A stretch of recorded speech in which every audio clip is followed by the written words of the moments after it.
السلام عليكم جميعا ورحمة الله وبركاته. كذلك أيتها الأخوات المؤمنات، السلام عليكم جميعا ورحمة الله وبركاته. في هذه الليلة المباركة من ليالي رمضان نتكلم حول موضوع أراه من الأهمية بمكان، ألا وهو دور العقل في الإسلام. كيفاش رب العالمين تبارك وتعالى يمجد أهل العقول ويمدح أهل العقول. يتسمى اسم القرآن أولي الأحلام، أولي النهى، لعلكم تذكرون، لعلكم تتفكرون، لعلكم تعقلون. حتى أصحاب نار جهنم ربي يحفظهم وإياكم عندما يدخلونها رب العالمين يخلد النوى قامت من جهنم في جهنم. وقالوا لو كنا نسمع أو نعقل، لا إله إلا الله، نعقل. لو كنا نسمع أو نعقل ما كنا في أصحاب السعير. العقل رصد الأهمية كبيرة جدا في الإسلام، بدءا من قصة سيدنا إبراهيم عليه السلام: إنا سمعنا فتى خطي شابا، خطي رجلا، خطي شيخا، فتى. هذا يبلغ الحلم. فتى احنا نسموه بز، احنا نسموه دراري. الله أكبر. يذكرهم يقال له إبراهيم، نمو سيدنا إبراهيم عليه السلام وهو فتى. زيد رب العالمين خلد مكان الذين ناموا في الكهف فأنزل سورة كاملة سماها سورة الكهف. لذا لأنهم أصحاب عقول. يسمى رب العالمين إنهم فتية، إنهم بز، دراري. أكبر الفتية لعمر 17 عام. تخيل 17 عام أكبر فتية أهل الكهف. رب العالمين يمجد حتى كلبه. الكلب يغير يتبع برك. سيقولون ثلاثة أجي صباكني وتستات رابعهم كلبهم. حتى الكلب الذي اتبع أهل العقول الله تبارك وتعالى خلد ذكره في القرآن. رسول الله صلى الله عليه وسلم مجد التربية العقلية. إن في حق سيدنا عمر: اللهم أعز الإسلام بأحد العمرين. علاه؟ وش شاف فيه؟ شاف فيه اللحية نتاعو مترتين؟ شاف اللبسة نتاعو دايرة إكس؟ أبدا. لما شاف عقلية أبو جهل، عمرو بن هشام، وعقلية عمر بن الخطاب، فقال فدعا النبي صلى الله عليه وسلم: اللهم أعز الإسلام بأحد العمرين، عمر بن الخطاب أو عمرو بن هشام. العلماء قالوا: وش شاف النبي صلى الله عليه وسلم في عمر بن الخطاب؟ وش شاف النبي صلى الله عليه وسلم في أبو جهل عمرو بن هشام باش يخصص له هذا الدعاء؟ وين يفهم إن عيقن اللهم أعز الإسلام بأحد العمرين؟ سميها توت. سمى أيها الإخوة المسلمون لتأثير عمر على قومه ولتأثير عمرو بن هشام على قومه. خاتي إمنع لكن صناتي جماعة بليوي أني قار مد النغم عاسم، أني مد النغم عاسم، وتكون لك الريشة في مهب الريح. أنا من يفهم مد تزود معاسم، ما انت قال نغم عاسم، ما انت من لا نغم عاسم. لا، كان قوي الشخصية عمر بن الخطاب رضي الله عنه، وكان قوي الشكيمة سيدنا عمر بن الخطاب رضي الله عنه. السؤال الذي يجب أن نطرحه على أنفسنا في قصة صحابيين جليلين زوان في الصحراء، زوان في سفر، فدخل عليهم وقت صلاة الظهر. سلدوا على هذه القصة، موجودة في البخاري، موجودة في مسلم، موجودة في كتب السنة الأربعة، موجودة في مسند ربيع بن حبيب، موجودة عند الشيعة، ما نزلت في هذه القصة، ولكن كيف تناولها رسول الله صلى الله عليه وسلم صاحب العقل الكبير، وكيف تناولها فقهاء هذا العصر. فقهاء هذا العصر حولوها إلى مسألة التبديع والتفسيق، أن سيدنا محمد صلى الله عليه وسلم صاحب العقل الكبير الذي قال الله في حقه وما أرسلناك إلا رحمة للعالمين. خاتي ديرها رحمة للعالمين، رحمة للعالمين، موش لعب، حقيقة. زوج صحابيين في سفر، فدخل عليهم وقت صلاة الظهر، جار زلاطة تزرنيم صلاة الظهر، فلم يجدوا الماء لا شمع، فماذا يعملان؟ القرآن واضح، فإن لم تجدوا ماء فتيمم وصلى الظهر تبع وحدي، فأكمل طريقهما. قبل دخول وقت صلاة العصر وفي وقت إجمالي غنمهم قالنا استنظر تيرس الومن غنمهم سواء في الومن أمن فرنا لأتوضأن وأعيد صلاة الظهر. الناس كويس علاه يا أخي نزل الظهر على تعود، الناس نزل الظهر حبيبي بالتيمم يمروا في غمام وفي غمام تجي بدأت تدخل هذه الدم ربي ترحم وعزيز تدخل هذه الدم صلاة العصر ربي تحفظ تجي العصر قيم يوزع يكتربوا ربع الساعات أنا صحن توضأ أتزل الظهر. خويا سيدنا شوف والله لن أعيد صلاة الظهر. أني زريت توضأ وصلى الظهر المرة الثانية، فايت الناس والتعبيدة خلاص صلى الظهر ما نعاودش، فاختلف عندي ما. فلما ذهب إلى المرجعية الكبرى عند الرسول صلى الله عليه وسلم، سقال زوانا سيدنا محمد صلى الله عليه وسلم ليفصل الخلاف، حكى ناس يا رسول الله ذهبنا في سفر يوقع كذا وكذا وكذا، إلى السؤال إننا صار السؤال أينا أحق بالصواب؟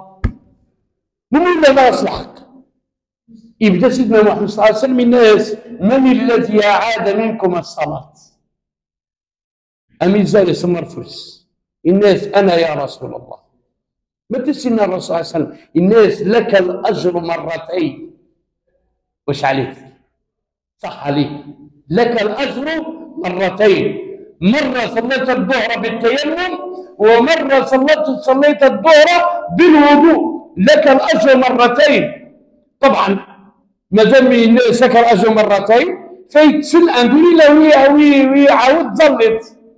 انت الرسول صلى الله عليه وسلم يقلس في تديعنا الترجيجي إلى يسق مسيني يا عمر نحلو البوزلوف نتاعو يا بلال أجلده ويخفي قورس قور من تعاود صلاة الظهر سكت في دم علاه إلى يسق من النبي صلى الله عليه وسلم يبخس به يمسح به الأرض.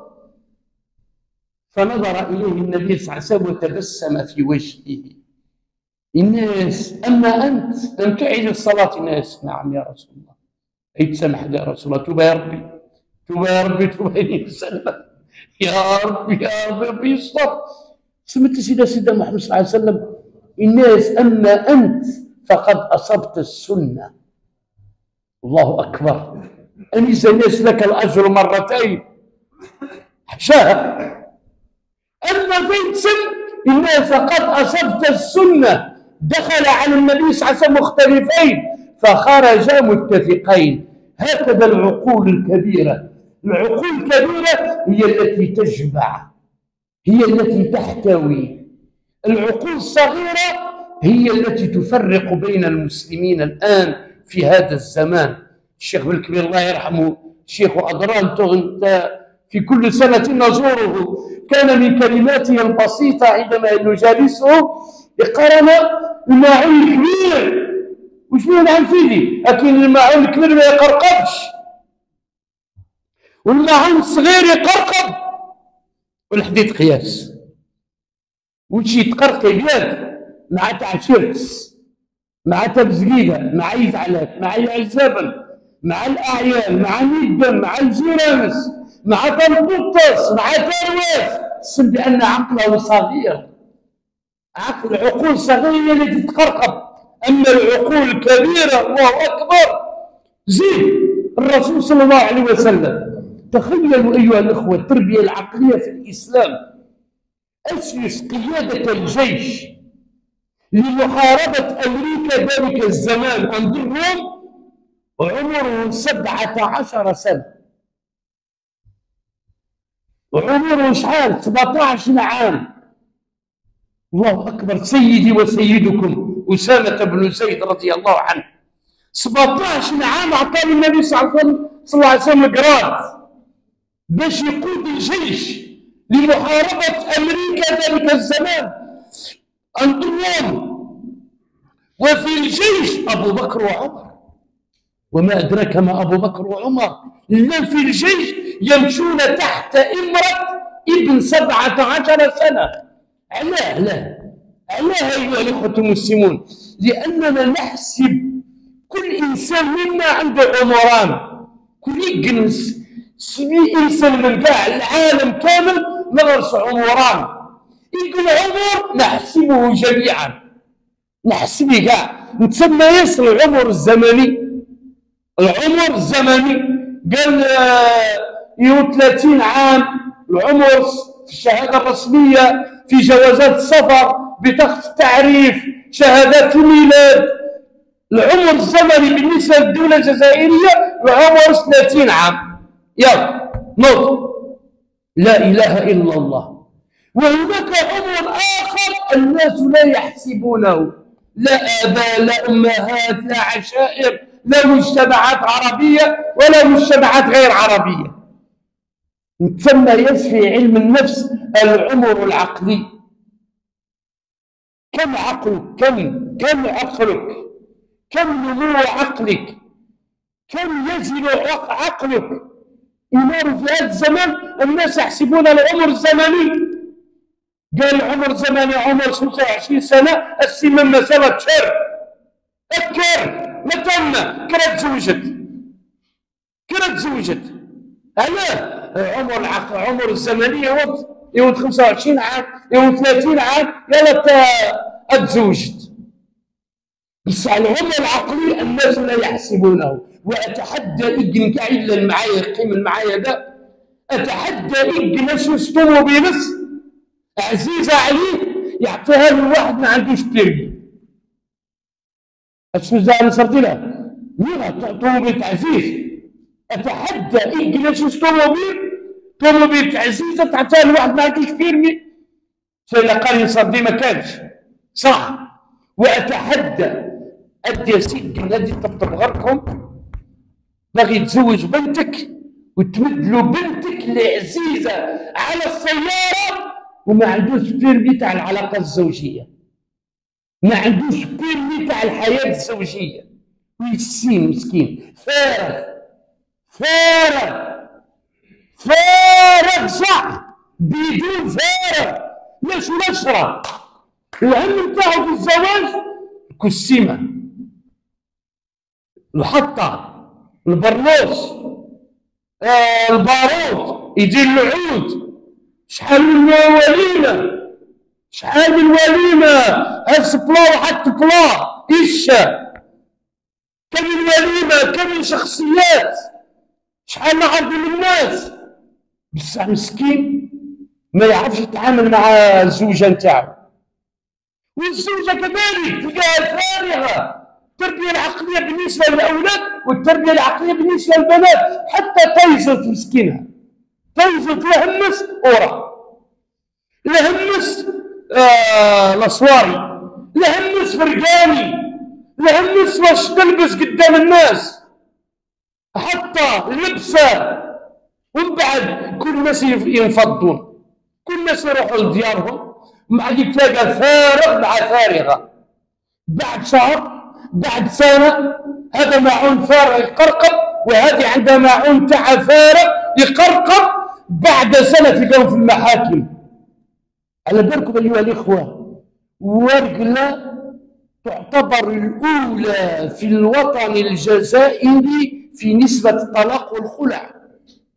على بالكم ولا لا؟ لما ما يهمنيش الآن قال عندنا 30 عريس زواج جماعي الفوخ والزوق، الجيران عندنا 50 عريس، توتنا الوصافة يفوخوا ب70 عريس، 70 عريس في ليلة واحدة. بعد واش؟ بعد واش؟ بعد سنة تلقاهم مطلقين، بعد سنة تلقاهم في المحاكم.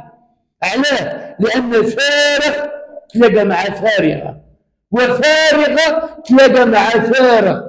ما يعرفش عقلية الزوجة نتاعو، ما يعرفش يتعامل مع تفقلطس، ما يعرفش يتعامل مع خوته، مع زوجات خوته، ومازال عقلية صغيرة، مازال عقلية تاع بز، متزوج وعقلية تاع البز. علاه؟ لأن الناس يحسبون العمر الزمني ولا يحسبون العمر العقلي. سيدنا أسامة بن زيد رضي الله عنه العمر الزمني 17 عام بس. عندنا بز، عندنا دراري توتنا قال بورخاس واش يعرف العمر العقلي. النبي صلى الله عليه وسلم كبر شانه، اعطاه قيادة الجيش أسامة بن زيد 17 عام، واحنا 17 عام شوف راسه تلقى عنده كوب هاوس، زرطنا البركة، يدير لك سلسلة في رقبته، يدير لك سروالة عزكم الله الأموط لابد نصف تاع العورة نتاعو لازم تبان.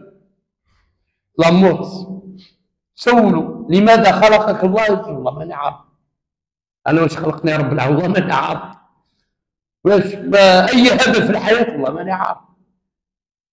أعطي لي ليكيب ناسيونال يقول لك نستفهم لك ونجيب لك لي رومبلاسون لانترينو تاع الجزائر، وتقول له تاع البارسا يقول لك الجوار تاع البارسا كامل نعرفهم نحفظهم، وريال مدريد نحفظهم.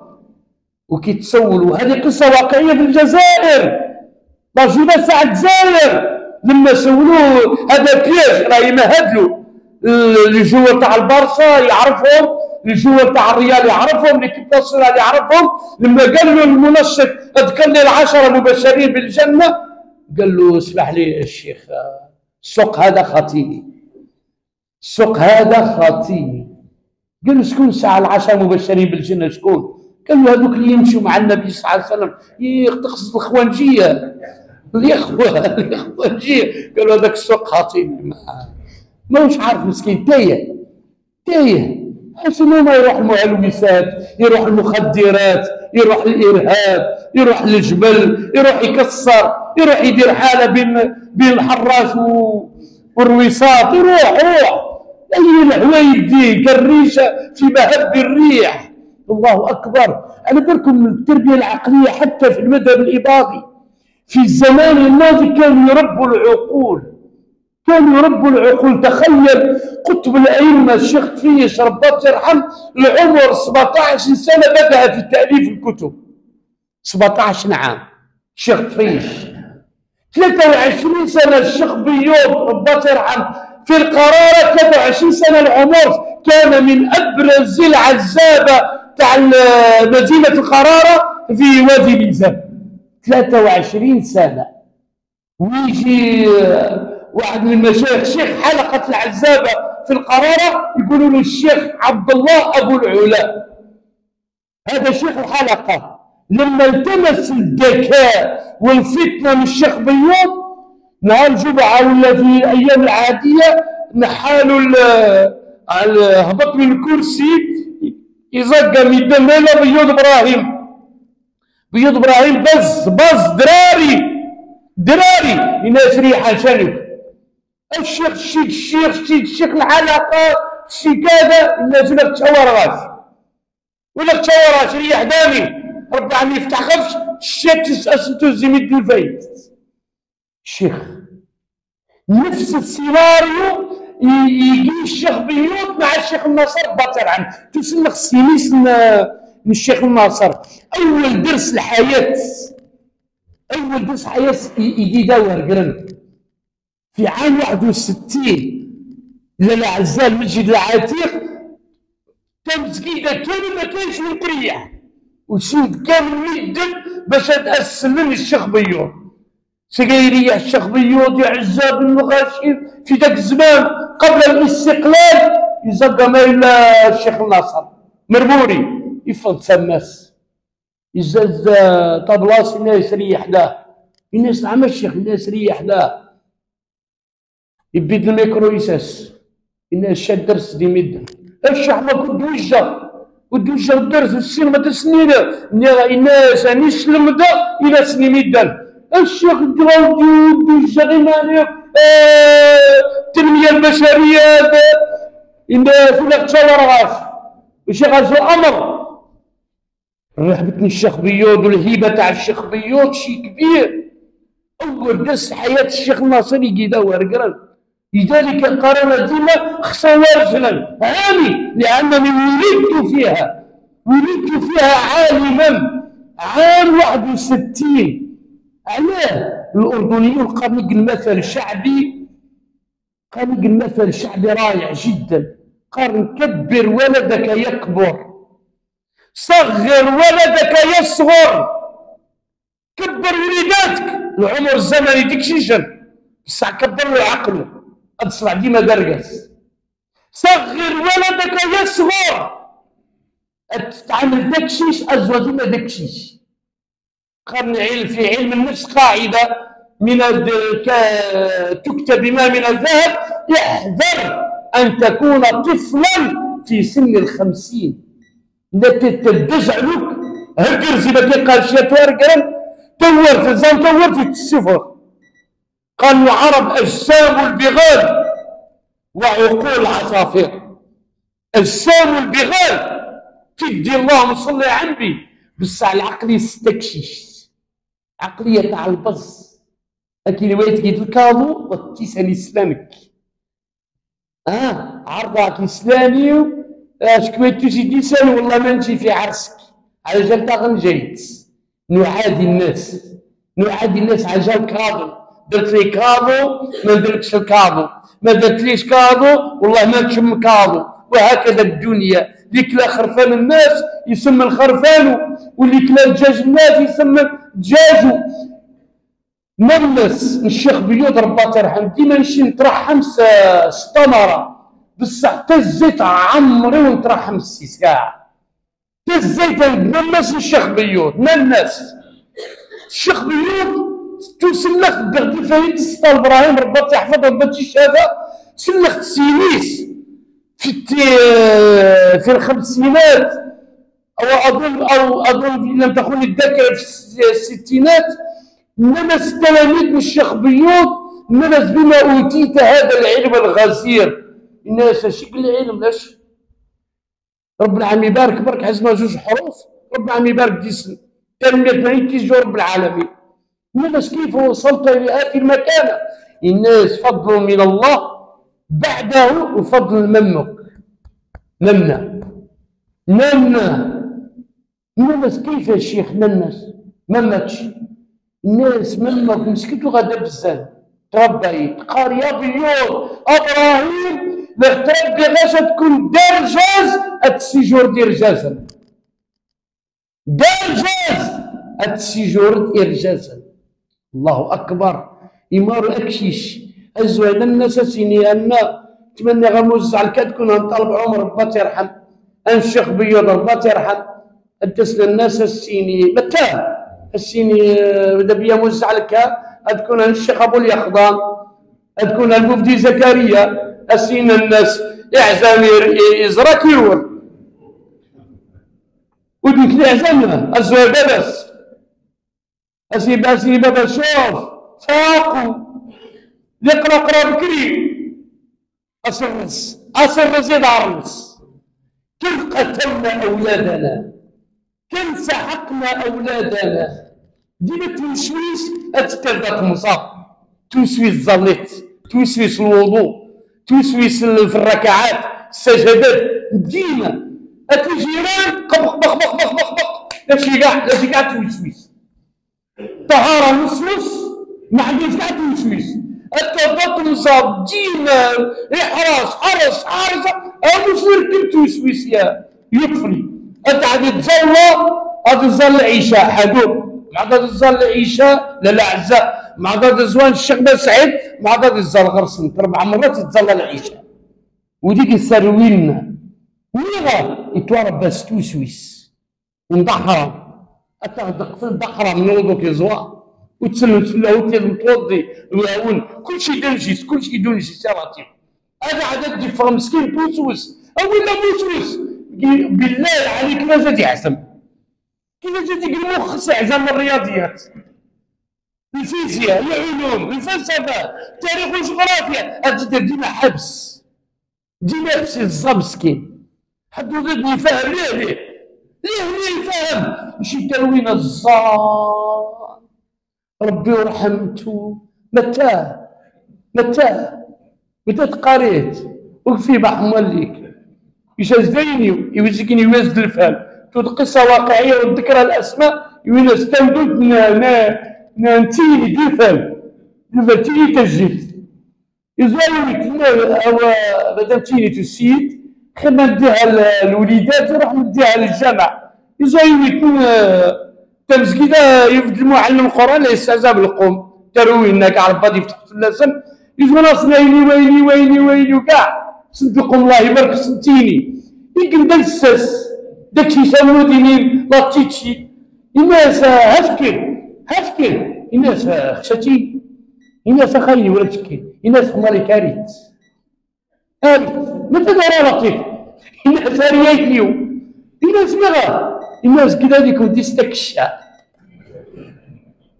شاد يكون ديستكشا دلسس خاطر الناس دلسس بابا زلسس إني دلسس الطيبون الطيبات الداوود والبلد الطيب الساسون يبي تلساسين يبي دلسس يقدر يتكشى عينيو الجد ربطني يرحم الناس مشاق ولا يتشد قرنه ويقد يعينيو ويقود جيشا وهذه حرب الرواه محمد ضيف بالمناسبة على ذكر إخواننا في غزة محمد ضيف هذا الشهيد الذي استشهد قبل رمضان ب3 أيام و4 أيام البداية سمتها بداية ساتيشي يتوغي يحكى يتبع الموسيقى وكان يعشق عشقا مبالغا فيه موسيقار العود العربي امير العود العربي فريد الأطرش يتوغماني زوا يتبع فريد الأطرش يسود العود ويدندن عليه يتبع ام كلثوم فريد الأطرش محمد عبد الوهاب كاع الى جماعه ادي سجن مريقل انفلول انصر الدين انما كمال اخويا ابراهيم يسجن امهم مريقل المخزز علوك يقم معاه الناس وهدى برضا الضيف انت اصلا هو اسمه محمد ضيف انت اسمك محمد خاطر الضيف لان اسرائيل او قبل ذلك اسرائيل اكشيشو محمد ضيف المشهور باسم محمد ضيف إري نبريد يواسي أحمد ياسين الإمام الشهيد صاحب حركة المقاومة الإسلامية حماس يقيم يتسلس الدروس ففتقت عبقريته فأخذ ينضم إلى حركة حماس فبدأ يترقى إلى أن وصل إلى قائد الدراع العسكري لكتائب عز الدين القسام وش يسين عز الدين القسام تلقس ماذا حارب السوري ربنا يفرج سوتنا في سوريا الآن تعيش في فوضى طائفية نسأل الله ربنا يفرج عاصم سلمان عز الدين قسام انطلق من سوريا واستشهد في أرض فلسطين. محمد ضيف هذا أصبح قائدا عسكريا لكتائب عز الدين القسام، وحاولت إسرائيل أن تغتاله أكثر من 8 مرات. 8 مرات استغل نديسغا مغابو عبيدة يتادنو دمس وإسرائيل الخونة واش يسين ميغا إننا جاهد بالسنن يا أبا عبيدة، جاهد بالسنن قيمة مسخير فلاس. علماء السعودية رب السن يغفر قيم يتمسخروا على محمد على أبو عبيدة لكثرة الخونة الذين تعرض له محمد ضيف. وسمي الضيف لأنه في كل ليلة يبيت ضيفا في أحد المنازل، حتى سمي بمحمد ضيف لأن حياته كلها يعيش ضيفا في بيوت الناس. الآن لحق بالرفيق الأعلى ربنا يرحمه الدكتور أحمد زويل. الدكتور أحمد العالم المصري البارز تحصل على جائزة نوبل في العلوم عام 99 بسبب ماذا؟ بسبب سنغسل الحوار قناة دريم 2. الناس مذيعة كيف وصلت لهذه الدرجة العلمية؟ الناس أذكر وأنا عمري 6 سنوات، وعمر 6 سنين بز دراري أول يوم أجوا المدرسة يجوا تقدي الولد الناس يسوى 5 إن ماما في فوسيك تيويت نتسقس تبيبس الناس توجد لافتات علقاش تبيبس تورياس الدكتور أحمد زويل. انت تدغ أحمد زويل داكشيش ويسين تغلى ألف الموتى. الناس إيش كتبتي لي يا ماما؟ الناس كتبت لك الدكتور أحمد زويل باش تسمى الدكتور أحمد زويل كيتو داكشيش يتحبس تبغي يسين. الناس مين الدكتور أحمد زويل يا ماما؟ ناس انت يا حبيبي لما تكبر تصبح دكتور قد الدنيا.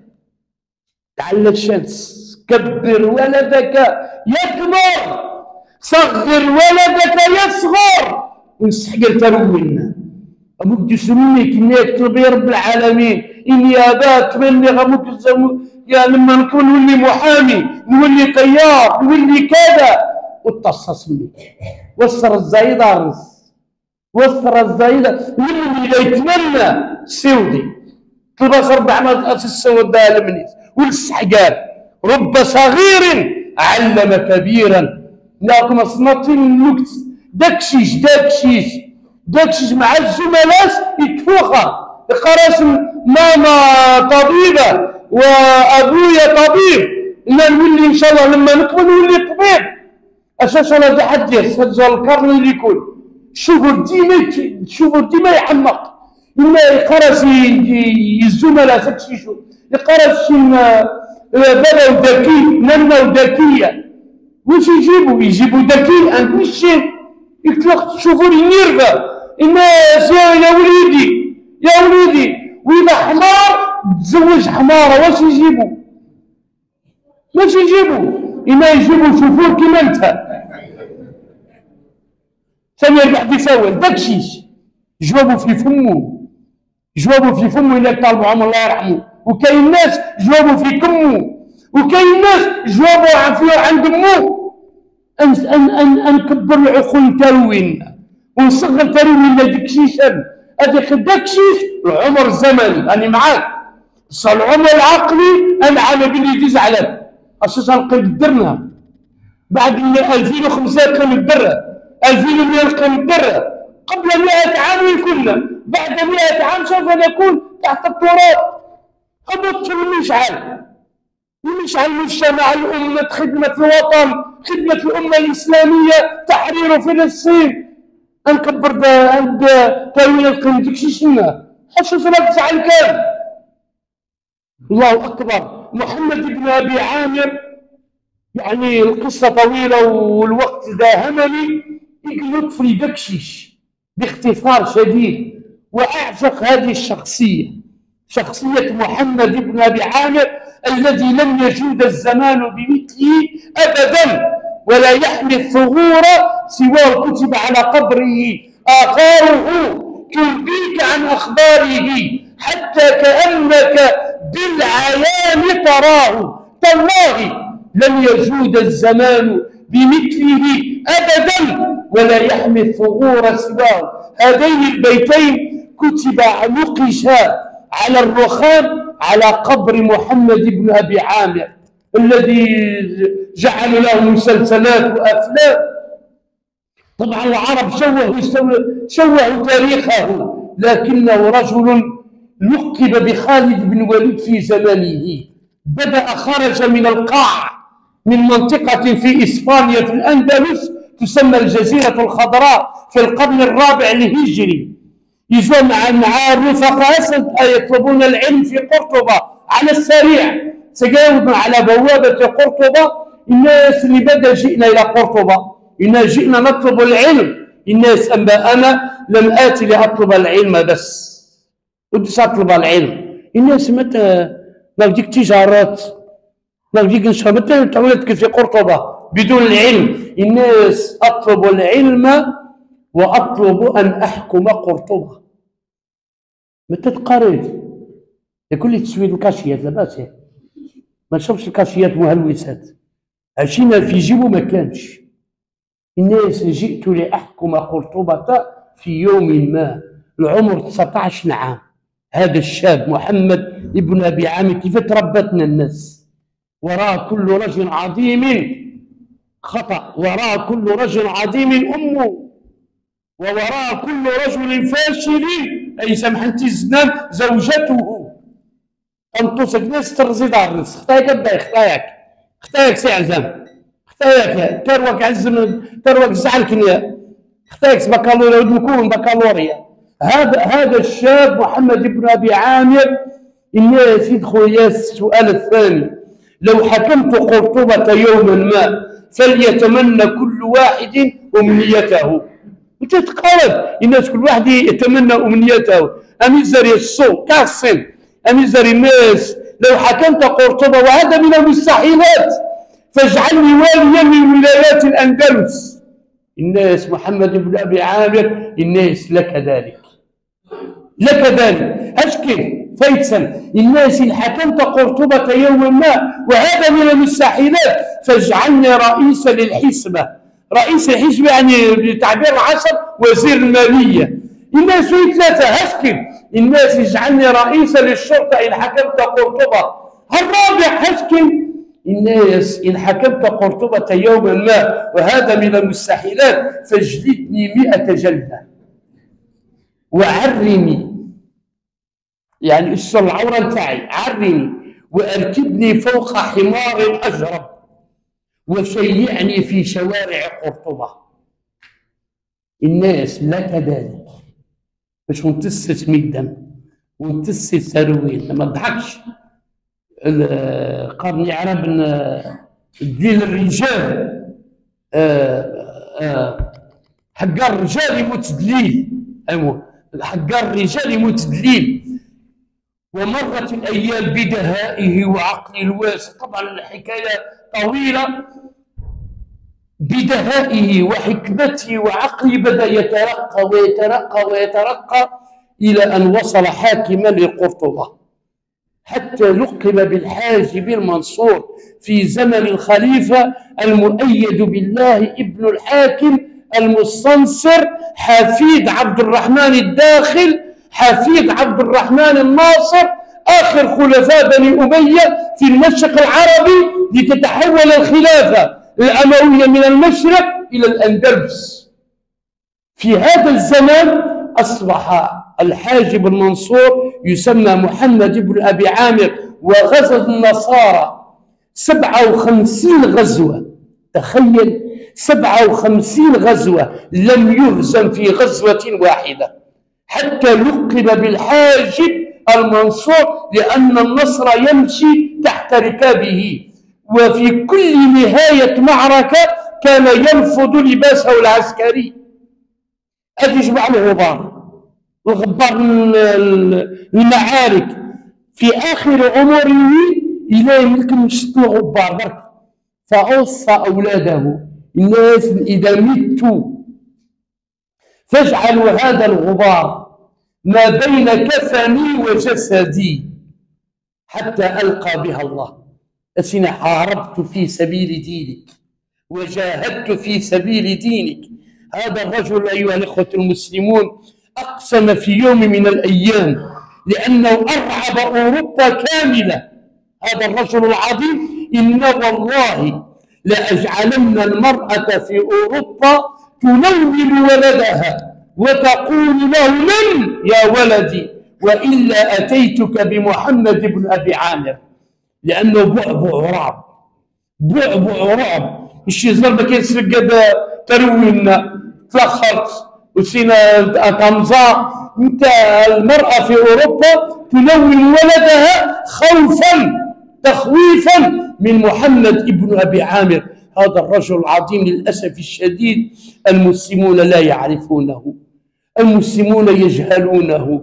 تروي أنه السن محمد بن أبي عامر، السن رياض محرز الصحابي الجليل مبولحي، إسلام سليماني السني، جمال الماضي التافه الحقير شوشي مسني شلوشي. تروي لنا كاع السن جوا. بصح محمد بن أبي عامر لا أحد يعرفه.